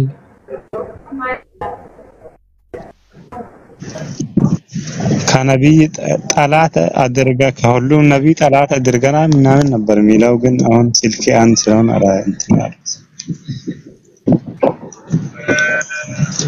እሺ القرآن አንቀጹን እሺ وكذلك جعلنا لكل نبي عدوا من المجرمين وكفى بربك هاديا ونصيرا የሚለው የቁርአን አንቀጽ ማለት ነው። ኦኬ ምንድነው ጥያቄ እዛ ጋር ሀቢብ? ጠላት አድርገናል ሲል እንዴት ነው? ያኒ ሁሉም ነቢያቶች ጠላት አላቸው ማለት ነው። ጠላት አላቸው ሁሉም ነቢያቶች عدوا من المجرمين ሙጅሪም ይሆኑ እነዚህ ሰዎች ባህሪያቸው ምንድናቸው ሲባል ሙጅሪሞች ናቸው። አላህ ላይ የሚያምፁ ናቸው። ድንበር የሚያርፉ ናቸው። ስለዚህ وكذلك جعلنا لكل نبي እንደዚሁም ለሁሉም ነቢያቶች አድርገናል። አንተን ብቻ አይደለም ይጠሉ ያ መሐመድ አንተን ብቻ አይደለም ጠላቶች አሉ። ከዚህ በፊት የነበሩ ነቢያቶችም ጠላት አላቸው። عدو من المجرمين ከሙጅሪሞች ከወንጀለኞች አላህ ላይ ከሚያምፁ የሆኑ አካላቶች ጠላት አድርገንላቸዋል ሆኖላቸዋል። ጠላት አድርገንላቸዋል የሚለው አገላለጽ ምንድነው ከተባለ እነርሱ ጠላት አላቸው ነው። እነዛ ጠላት ይሆኑባቸዋል ሙጅሪሞቹ ጠላት ይሆኑባቸዋል የሚለውን ትርጓሜ እንጂ የሚያስይዘው አላህ አምጥቶ እንደዚህ ኑ ጠላት ሁኑ ብሏቸዋል ማለት አይደለም። ሙጅሪሞች ናቸው። እነዛ ሙጅሪሞች ደግሞ ለነዛ ለአማኞች ለነቢያቶች ሙሉ በሙሉ ጠላቶች ናቸው። በሌላም የቁርአን አንቀጽ ላይ አላህ Subhanahu Wa Ta'ala ካጋንንትም ከሌሎችም እንደዚሁ አላህ Subhanahu Wa Ta'ala የነቢያቶች ጠላት እንዳሉ ያስቀምጣል።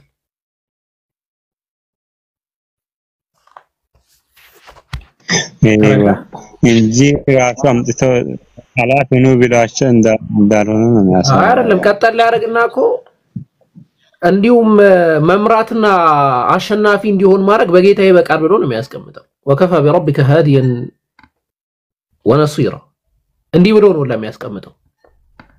አላህ Subhanahu ሙጅሪሞች ናቸው መሰረቱ ነው ሰዎች ሌላ አካል አይደሉም ሙጅሪሞች ናቸው እና ከዛ አንፃር ጀዛከላህ ተመልሰን እሺ ወያክ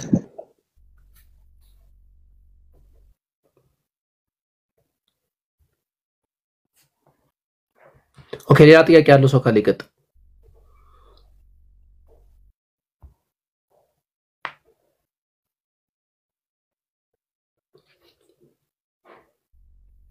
ማለት ዝም ብላችሁ ነው ገዝተው ነው እሺ እኔ እንትን ቆይ ጀናዛ የክርስቲያን ጀናዛ መሸኘት ይችላል? ቤተክርስቲያን ገብቶ እኛ ሰፈር አሉና ክርስቲያኖቹ ቤተክርስቲያን ገብተው ሲሸኙ ሙስሊሞቹ ይገባሉ። እሱ ነገር ይፈቀዳል? والله اعلم ትንሽ አስቸጋሪ ነው። መዘየሩን አስመልክቶ የክርስቲያን ቀብር መዘየር ይቻላል ይላሉ ዑለማዎች። ያንን ብዙ ዑለማዎች ይናገራሉ። ከምን አንፃር ያን እንደሚናገሩ አላውቅም። መሸኘቱም ይቻላል ብለው ያስቀምጣሉ ዑለማዎች። ነገር ግን በመሰረቱ እንትኑን ነው ማይፈልጉት። ይሄ ቤተክርስቲያን መግባቱ ላይ ትንሽ አንዳንድ ጥያቄዎች አሉ። አንዳንድ የሚነሱ ነገራቶች አሉ። ከዛ አንፃር ሰደል ለደሪዓ ችግር የለውም። እነሱ ጋር ሄደን እንተንላለን እንሸኛቸዋለን። ግን ቤተክርስቲያኑ ላይ መግባቱ ይሄ ቅዳሴው ላይ ምናምኑ ጫጫታው ላይ እንትን መዋሉ ብዙ አስፈላጊ አይደለም። ጥሩም ነገር የለውም እና ያንን ብታረጉ የተሻለ ይመስለኛል። مرحبا شي أستاذ.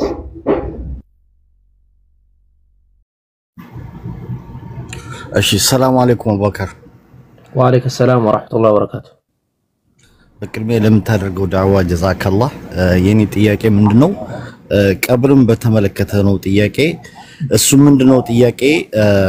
አሁን ለምሳሌ ሁላችንም ነፍሳችን ስትወጣ ነፍስያችን ትወጣለች እና ቀብር ውስጥ ደግሞ እንደማንናገር ይታወቃል። እና እንዴት ነው ቀብር ውስጥ ነኪርና ሙንከር የሚጠይቁን? ወይስ እዚች ጋር ትንሽ ሰፋ አድርገህ ታብራራልኝ? እሺ አንድ ቀን ሙሉ የሆነ ጊዜ መታስተውሱ ከሆነ አንድ ቀን ሙሉ ቀብርን ብቻ አስመልክተን ገነት ገሃነምን የቀብር ቅጣትን አስመልክተን በጣም ሰፊ ማብራሪያ ሰጥተናል። ችግር የለውም ኢንሻአላህ ወደፊት እንመጣበታለን። ዛሬ ለአንተ የሚሆነ የተወሰነ መልስ እናስቀምጥ።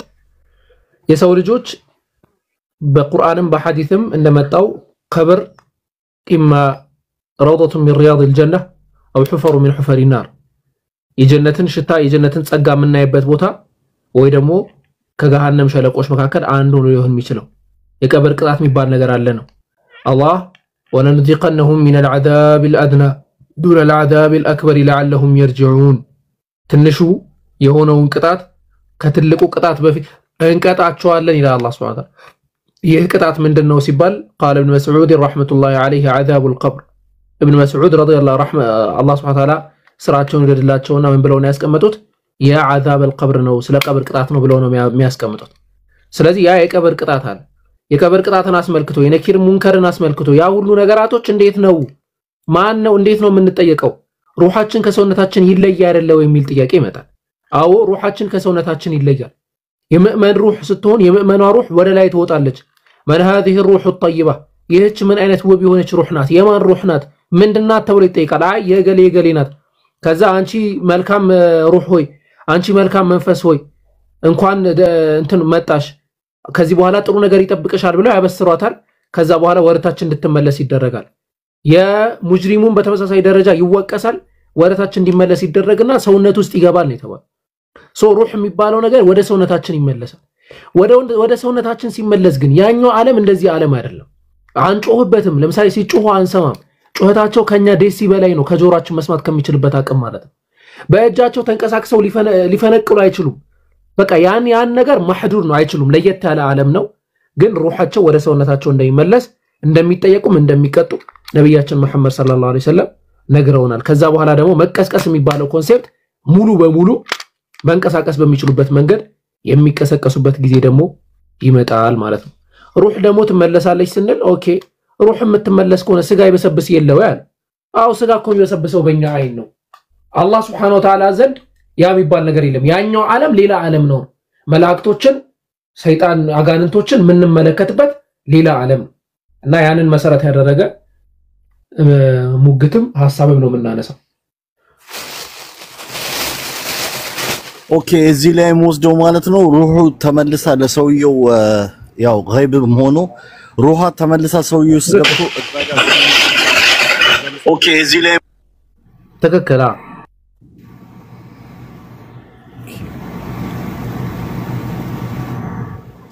እሺ አንድ ሞር እዚህ ጋር ጥያቄ ልጠይቅና ወርዳለሁ።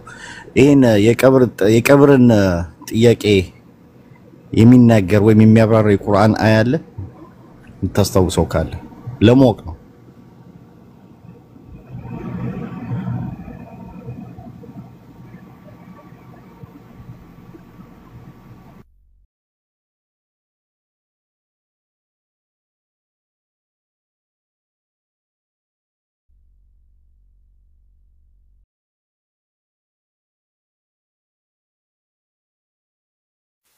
አቡኪ ተቋርጧል። እኔ ጋር ብቻ ነው ታሪኬ ነው እንደማወራው። ኦኬ ጀዛከላህ። በመሰረቱ ምንድነው አዛበል ቀብርን አስመልክተው ነሰሰሪ አይደለም በቁርአን ደረጃ አዛበል ቀብር አለ ወይስ የለም የሚለው ማለት ነው።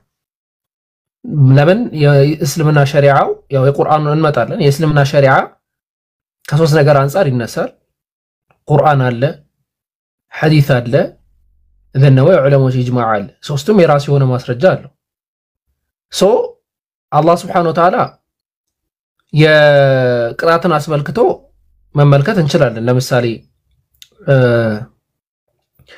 ويوم تقوم الساعة أدخلوا آل فرعون أشد العذاب إلى الله سبحانه وتعالى ያቺ ሰዓቷ በምትቆምበት ቀን ሱረቱል ጋፊር አንቀጽ 46 ሰዓቷ በምትቆምበት ቀን አድኺሉ አለ ፍርዓውን አሸደ العذاب አለ አሸድ በሚል ነው ያስቀመጠው ይሄ ተፍዲል የማረግ ቃል ነው አሸድ የሚለው ከዛ በፊት የነበረው ቀለል ያለ ነበረ ነው ሐሳቡ ስለዚህ አሸደ العذاب ማለት ምን ማለት ነው ሲባል قال القرطبي رحمه الله ይሄንን የቁርአን አንቀጽ ተጠቅመው أن مجاهد عكرمة ومقاتل ومحمد بن كعب النزي هلو تلالك سلفوج سلف تلك أوقات أوقع يون مفسروج هذه الآية تدل على عذاب القبر سلا عذاب القبر يا وراء البلون يسكمتت ابن كثير رحمة الله عليه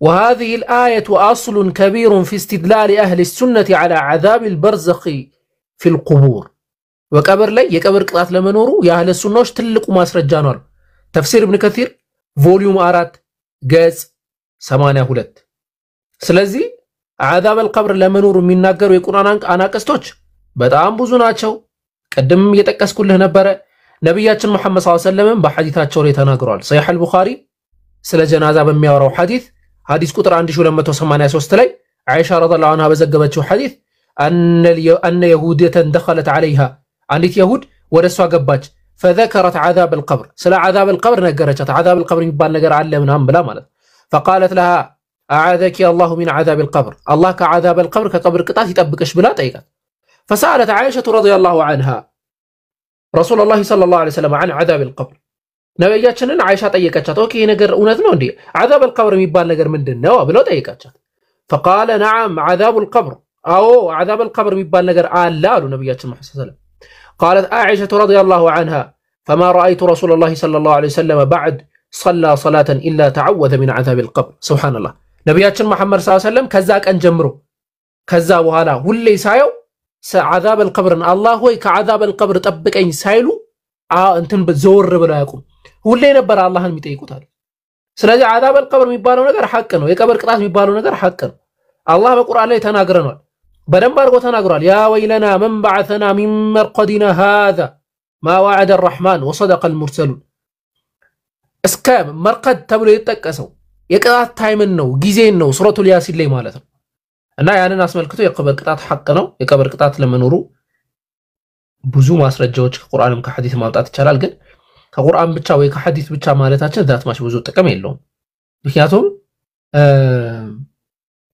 عذاب القبر ثابت የሆነ ነገር ስለሆነ ማለት ነው በግልጽ በነስ በሆነ ሐዲስም በእጅማዕ العلماء ስለመጣ ያው በሐዲስም በቁርአንም እንደመጣው ማለት ነው ገብቷል አቢቢ እሺ ሹክራን ያው ሞር ጎግል አረጋለሁ እኔም ጀዛከላ ለዛሬው ግን በቂ መልስ ሰጥተኛል ጭብጡን ይዤዋለሁ የኔ ጥያቄ የነበረው መጀመሪያም ያቺ ነፍስያ ትመለሳለች የሚለው ላይ ነበር ጀዛከላ ቴንክ ዩ እሺ ወይያክ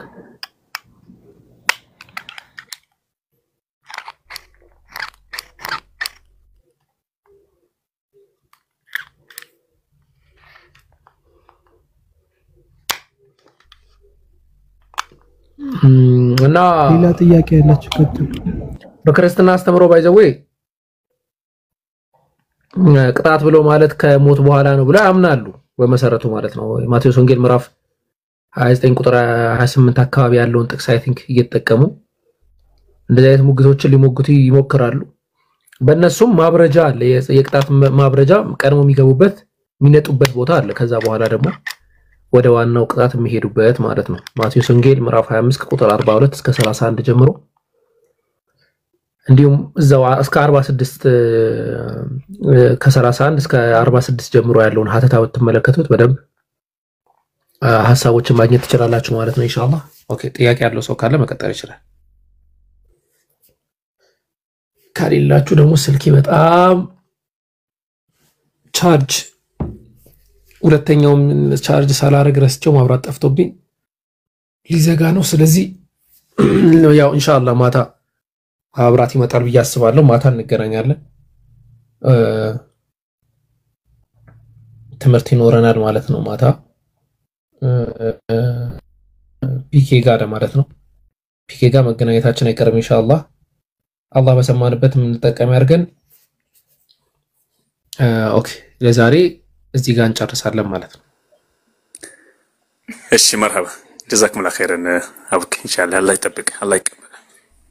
እሺ ወያክ እሺ ቀደም እንዳልኳችሁ ሐሳቦችን አስቀምጫለሁ ቅድም ያው ሰሞኑን ሰፋ ያለ ኦፕሬሽን ያስፈልገናል። ቀደም እንደሰማችሁት 18 መጽሐፍ እና ይፈልግም ጭምር ተናግሯል እና የተወሰነ መጽሐፍ መለየት የተወሰነ ሳይሆን ብዙ መጽሐፍ ነው የሚያስፈልገው ግን የቻላችሁትን መጽሐፍ መለየት የምትችሉ ሰዎች ካላችሁ ጀስት ኮንታክት አድርጉኝና ማድረግ የምትችሉትን ነገር ለማድረግ ሞክሩ።